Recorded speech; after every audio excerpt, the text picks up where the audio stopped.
Richie, moving on from that, you mentioned this a little bit earlier, but recruiting certainly something that's taking a hit right now. If you're a recruit and you're considering Tallahassee, I don't know why you would commit. Now, Florida State actually today did just pick up a couple of three-star edge prospects that were just recently committed to UCF. However, it certainly, and I don't mean to belittle those kids or future noles or whatever. Hopefully they turn into just absolutely talented first round picks, and they're both number 1 and number 2 in the draft in a few years. I don't know that I'm necessarily counting on that with the development track record here at Florida State, but I would love to see that. But outside of that, man, Richie, what do you even sell? How do you even sell to a recruit right now? We'll talk about some specific stuff that's coming up with a couple of flips that I expect to happen pretty soon. But how do you even sell this program right now? You have absolutely nothing to sell. And, it's unfortunate because, the sports business media, it's so far out there now that even high school kids are hearing about, okay, so the SEC and the Big Ten are going to make this much more money than Florida State. And they immediately, if I'm a 17-year-old kid, I'm a high 4-star, 5-star recruit, I'm thinking, okay, well, that means Florida State can't pay me as much as, an Alabama or even an Ole Miss, who Ole Miss actually has a really good collective. Dave Portnoy just donated $40,000 to their collective, which is insane. But yeah, from a recruiting standpoint, yeah, if you get a kid on campus, it's easy to sell Florida State. It really is. If you can show them, I don't think our facilities are that far behind as most people think, especially once we get this football-only facility built. But I just don't know what you tell kids, especially if we're talking this cycle only. And my biggest hesitation when it comes to Norvell is you just went 13-1. And you couldn't even get a top 10 class signed. That's a major issue. And I think we kind of look past it a little bit because we were so upset with the snub and whatever it may be. But yeah, like it's a problem. Like Mike either is not a good recruiter, or his assistants are not good recruiters, or he does not hold his assistants to the highest of standard when it comes to recruiting. And I think that's the only reason Mario Cristobal is going to last around Miami for a few more years, even after the loss of Georgia Tech, is because he holds his assistants to a standard that most coaches do not do. And Mike Norvell does not. I think he struck gold in the transfer portal early on before anyone else was really, getting in on it.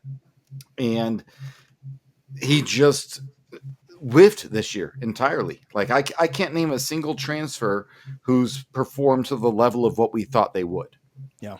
We'll get right back to the video, but first, let me give a little love to one of our newer friends and partners, Lucy.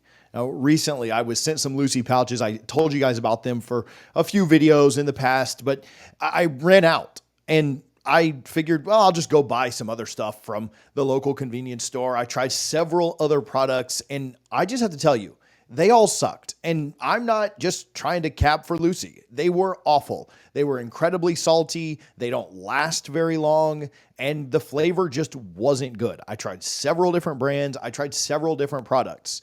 And I know what you guys are thinking. All right, he's just saying this because he wants to sell more. No, I literally went and ordered a ton more because the Lucy product was way better. And I threw all the other stuff out the window. They're tobacco free. They're not owned by Big Tobacco like some of the other brands. And if you've tried other things in the past, I promise you, you will enjoy this Lucy more. It's worth the little bit more in price. And listen, we'll save you some money. Lucy.co/DFNS, or just use code DFNS to get 20% off your first order. You guys are buying these nicotine alternative products already. You save even more money if you set it up on a subscription, which is what I did so that I won't run out again. If you change your mind, there is a 30-day refund policy. Nobody at any convenience store is offering you that. Again, Lucy.co, the code is DFNS for 20% off. Give them a shot. Now here comes the fine print. Lucy products are only for adults of legal age, and every order is age verified. Warning, this product contains nicotine, and nicotine is an addictive chemical. Yeah, I mean, no, you're right. And there's been some guys that are just like okay. Like I think Lolo Hay has been okay for what you thought he would be. I think that um, Jalen Lucas, had he not gotten hurt, would probably be pretty Yeah, okay for you. that's And fair. I also think that Richie Leonard, if he had That's stayed fair. healthy, would probably be okay. And then Malik Benson's not been terrible. He doesn't have a quarterback that can get him the ball. So I think you've got some guys that are like okay, right? Like, and that's it. Outside of that, yeah, no one else has been worth a damn, right? Like at all. And maybe they get better. Maybe Earl Little gets back to safety and does well. Who knows, man? Maybe in year 2 or 3, some of these guys are a lot better. But yeah, most of this, I think Jalen Brown's out. I don't think he comes back. I think there's a rift there. And yeah, like recruiting is just going to get worse. Like Richie, you're like in the 30s right now, again, because you took a couple of 3 stars today to kind of boost the class a little bit and the way the ratings are, weighted and stuff. So they'll probably finish with a class that's between the 20s and 30s. But we'll see. I fully expect Solomon Thomas to not be in this class. I don't expect Lofton, the tight end, to be in this class. I think Tramel Jones flips to Florida. That could literally happen any day. And so, yeah, there you go. 4-star quarterback, gone. 5-star offensive lineman, gone. 4-star tight end, gone. And Kevin Wynn is probably another one, defensive lineman, that I would be pretty surprised if Florida State was able to hold on to. So, yeah, I'm saying they finish in the 20s and 30s. No, I take that back. I think they're going to be probably in the 30s or 40s. They'll be lucky to not be in the load more section when it comes to recruiting. I think Florida State is going to, just because guys haven't decommitted yet, like it's coming. And then when you fire half the staff or more, hopefully, you're going to lose more guys, right? Like there are offensive linemen that I think are committed because Alex Atkins is here. And I think Atkins, for all of his struggles, developing offensive linemen, and he's getting really good clay and just can't do anything with it.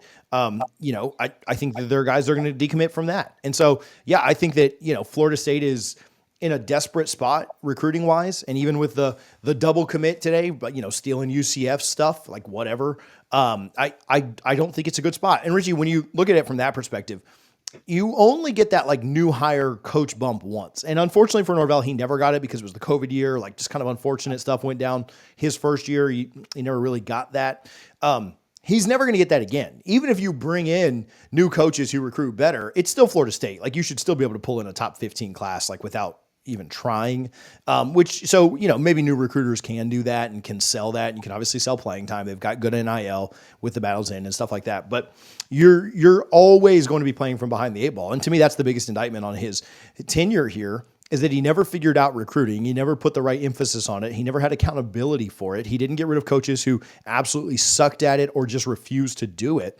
And you're not going to get, even if you bring in new guys, right, like that are good recruiters, like you're still not going to get that full effect of like a first-year coach with a lot of excitement and a lot of hype. Like you're just never going to be able to recapture that. He even kind of had that his second year with Travis Hunter committed and Sam McCall committed and other guys that ended up flipping away. But he ended up, he did have that kind of his second year. It wasn't quite like a first year coach would get, but when they actually had guys on campus, like they had that Midnight Madness event on June 1st, and people just talked about the energy there. And obviously Travis Hunter was there and a bunch of guys, and you were getting just elite talent on campus. Now you didn't close on very much of that. And obviously Hunter flipped away pretty famously on signing day. But you're never going to get that again. And again, to me, that's the biggest indictment on him is, do I think he can turn it around? Probably not, because he's never going to be able to recruit at the level that it takes to win at Florida State, especially not the level that it takes to win, seriously at Florida State. Like, yeah, he could get back to where we're winning 7, 8, 9 games a year in the ACC because the ACC is trash and you're going to out-recruit them most years. But you're never going to be a serious player with Mike Norvell here. I don't ever really see a situation where that happens. And so recruiting is just an absolute dumpster fire right now. And it's buckle up because it's about to get worse. I think some of your top players in this class will not be in this class once signing day comes. Again, Wynn, Thomas, Tramel Jones, which I don't think that's that big of a deal. They'll probably go get somebody else that's about as good as him. And, I think that in Lofton, I think they're all gone. So recruiting, is certainly a sore subject and probably is going to get even worse. Yeah, and it's just an untenable situation. We're at the point right now where Norvell's not showing he can close on elite recruits, right? Obviously, Travis Hunter is the the biggest one. There were some things behind the scenes that I think led to that, where Barstool came in, they deny it, but no, Barstool definitely came in and helped facilitate that, who Dion had been doing a podcast with. But even forget about Travis Hunter. Even though he's probably going to win the Heisman, at least he should. But forget about that. Think about the Keldrick Folks, like those type of players that we should have had that we just completely whiffed on or lost in the 11th hour. I've not had I've not seen a good signing day for Florida State probably since Jimbo was here, where I remember watching on ESPN when, even though he didn't work out the way we thought he would, Marvin Wilson, came on ESPN and said, I'm going to Florida State," and nobody thought he was coming to Florida State. Going back even further, like 2004, Anton Smith. Chris Nee famously uh, put a thread on War Chant saying, "Holy crap!" But without using those words. Anton Smith just signed with Florida State. Like we've not had a good signing day in any year since Jimbo's been here. Like No. we haven't had one. We haven't had a single good one in Mike's 5 years. We didn't have one in Willie's 2 years, and Jimbo called it quits after 2017, so that didn't count. So probably since 2015 or 16, we have not had a good signing day, and it's just frustrating because this is Florida State, 3 national titles in the last 31 years. What are we doing?